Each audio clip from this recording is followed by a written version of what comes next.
Hi, welcome back to the Reload Bench. So there's a lot of people that are interested in getting into reloading, but they've got their reasons that they just don't. I used to be one of those people. And for the longest time, I wasn't interested. It wasn't worth the expense. I didn't want to learn it. Ammo was cheap, whatever. Things changed, and I ended up getting into reloading. Now, really, what it really came down to for me in my personal experience was peer pressure. I had two friends that were pushing me, and I'm glad they did. And I don't regret getting into reloading, but I can tell you this: reloading is not for everybody. There are people out there who won't say it. I'll say it. It's not for everybody. There are people out there that say that the initial cost of getting into reloading could buy them one or two cases of ammo. That's great. If one or two cases of ammo will last you your whole life, reloading is not for you. And there are people out there that want to invest the least amount into the equipment and materials, want to start making ammunition right away, and they want to start recouping that cost right away. I was one of those people. There are people out there that think that the components for reloading are so dangerous that it's not a good idea to keep them in their house, or they've got to be terrified of how they handle them and that sort of thing. I did a video showing how stable these components are. I'm not saying you should be reckless with these, but if your fear that you're going to blow your hand off or catch your house on fire is that strong, then reloading's not for you. As a matter of fact, I don't know how you handle live ammunition because it's all the same stuff. Okay, if you don't trust yourself to be able to make accurate measurements and to follow procedures, maybe you're not mechanically inclined, reloading may not be for you. But I've said this before on live shows, is that if you can do the brakes on your car in the driveway, you can reload ammunition. And if you say, I've never done brakes on a car, or no, I'm not mechanically inclined, but I really want to get into reloading, I still think you could do it. Anybody can do this. But if you're that afraid of the components, then maybe reloading isn't for you. If you don't look at reloading as something you do in the long term, if you're just looking to get into reloading while there's a shortage of ammunition, and then as soon as it's over, put it all away and be done with it, you're wasting your money. If you think that you can get around the shortage of ammunition or the fact that your state is closed, gun stores or something like that during this COVID-19 national emergency, and you can just run out, buy all the reload equipment, get the bare minimum, make your ammo, or at least have the capability for it, and then when this is over and ammunition is plentiful and cheap again, you can just throw this stuff away or sell it. And reloading is not for you. This is not something you do because you want to just get through a couple weeks or a couple months or a year of some sort of shortage or gun control or something like that. Reloading is a long game. You do it pretty much until you're, I guess, ready to retire, until you get to a point where you don't shoot anymore, you don't hunt, the arthritis has gotten to you, your eyesight, whatever it is, where it's just not it's not something that you are really interested in doing or capable of doing as you start getting older. Otherwise, reloading is not a short-term fix to an ammunition shortage. So if that's what you think it is, reloading is not for you. Now, on the flip side, reloading does not take up a lot of space. There are ways to do it in a small space, like an apartment or something like that. It just depends on the kind of equipment you buy. The more space you have, the more equipment you can have. The more equipment you have, the more you can do. But it doesn't mean that you can't reload anything in a small apartment. You can buy a stand for a reload press, or you can get a small table and mount a reload press to that and do a lot of the functions right there in a living room or a bedroom or something like that. You don't really need a lot of space. I'm downstairs in my man cave, and I've got my reload equipment. Only half of it do you see here on the camera. The other half is on a bench behind. If I had a garage and I wasn't living in a place with high humidity, I would probably dedicate an entire wall of the garage. I would build a workbench from one end to the other and have nothing but reload equipment and shelves above it to store all of my powder and primers and other things like that. But you don't need a lot of space. So it's really up to you how much space you want to dedicate to or what you have available, and you can make it work. It's kind of hard to justify the expense of reloading if you're only doing one or two calibers, but I had a friend explain it to me in such a way that I can see how it is possible. You see, at the time, he wanted to get into reloading simply for 9mm Luger and 5.56 NATO or 223 Remington, pretty much the same thing.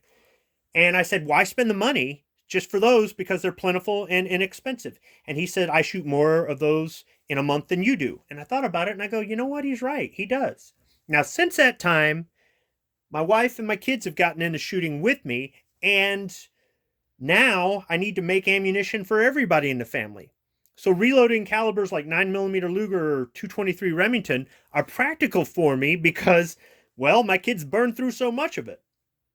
So there are different reasons that you could load or reload just a few different calibers and make it worthwhile. The thing is, though, over time, you might get into it for one or two calibers, either because of volume or maybe expense. Maybe you shoot 44 Magnum and 30-06 Springfield. Those are expensive. And if you reload, you can save a lot of money. But then after a while, you go back and you buy that 9mm, you buy those 9mm dies or the 40 Smith & Wesson or whatever it is, and you find out that you're reloading other calibers. So over time, you will invest more money, or you could invest more money into your reload equipment by buying additional presses and powder measures and two of every tool or spare parts or whatever it is, however you want to customize it for what you do. And that might seem like a lot of money, but the simple fact is, the more you can do, the faster you can do it, the more calibers you can load. If you start looking at it over years and decades, you'll recoup that cost. Reloading can be time consuming, and sometimes this equipment sets and gathers dust. Sometimes I don't touch it for months because I've got other things going on. But when I am reloading, I try to make sure I build up, I guess you could say, a stockpile of ammunition or a batches of different calibers, whether it be for hunting, for sighting in a rifle for hunting, or whether it be just to make sure we've got plenty of target ammunition for the next couple weeks or months. And the thing about that is, reloaded ammunition is just like store-bought ammunition. As long as you store it properly, it will last decades, possibly a century. So you really don't have to worry about this stuff going bad. If you store your primers indoors and you have air conditioning, you should be fine. If you seal your powder every time you're done using it, you don't leave it out overnight, stuff like that, you should be just fine. I wouldn't recommend reloading in a garage if you live someplace with a lot of humidity. Just no. But overall, all of this stuff is non-perishable. It's going to last for a long time. You can pass it on to your kids or your grandkids. You can sell this stuff used at a later point. You might lose a little bit of money on it, but there are always people out there willing to buy used equipment. So this isn't something that you have to worry about. Everything's just going to go bad if you don't use it or whatever it is. So if you get into reloading and then something changes in your life and you're not able to dedicate as much time to it, you can always come back to it later. Reloading is something you can pass on to your kids and grandkids. Now, my kids have helped a little bit with reloading. I've even shown my nieces a little bit about reloading. But for right now, it's not a big interest. At a later point, if it is, I know everything I need to know to be able to teach them to be able to reload safely and to enjoy it. And if they don't get into it, I've always got grandkids one day. And that's something about reloading. It's just like everything else that we do in firearms as a community, whether it be within our family or with our friends or a stranger at the range.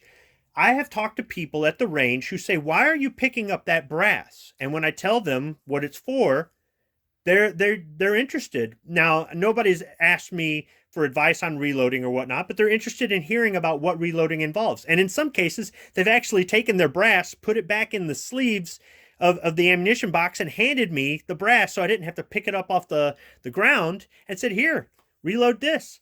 So you can meet people and have conversations with people and let people know why they're seeing what they're seeing or what other things are out there with firearms. It's more than just buying an AR-15 and a case of cheap ammunition and going out to the range and missing the target and high-fiving your friends. You know, for some people, that's all guns are. But for other people, there's more to it than that. And reloading is just one facet of the whole gun community or the Second Amendment community if you want to take it to the next level.